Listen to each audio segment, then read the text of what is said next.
Pakistani cricket team को T20 world cup में भारत से मैच खेलना चाहिए। श्रीलंका के सदर ने वजीर आजम शहबाज शरीफ से दरख्वास्त कर दी। वजीर आजम शहबाज शरीफ और श्रीलंका के सदर के माबैन टेलीफोनिक राबता हुआ। वजीर आजम ने श्रीलंकन सदर को मुशावरत के बाद हतमी फैसले से आगाह करने का कहा। इसी से मुतालिक मजीद मालूमात हम हासिल करेंगे। नुमाइंदा दुनिया न्यूज़ यासिर मलिक ने हमें ज्वाइन किया। यासिर, क्या डिटेल्स है इस अहम पेशरफ से मुतालिक?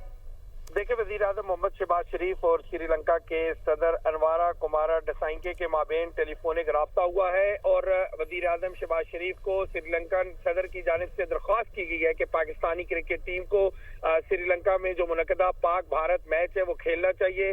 और श्रीलंकन सदर ने कहा कि श्रीलंका में दहशतगर्दी के दौरान पाकिस्तान ने श्रीलंका क्रिकेट को भरपूर तरीके से सपोर्ट जो है वो किया है। पाकिस्तान ने श्रीलंका के साथ अपने दरीना ताल्लुकात को हर चीज पर फोकियत दी और पाकिस्तानी क्रिकेट टीम ने दहशतगर्दी के बावजूद श्रीलंका में क्रिकेट खेलने के लिए दौरे जारी रखे।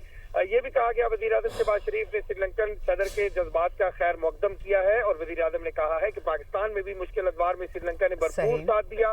पाकिस्तान में क्रिकेट जारी रखी। तो वजीर आजम की जानिब से कहा गया है कि मुशावरत के बाद हतमी फैसला करेंगे। यासिर मलिक, बहुत शुक्रिया, आपने हमें मालूमात दी।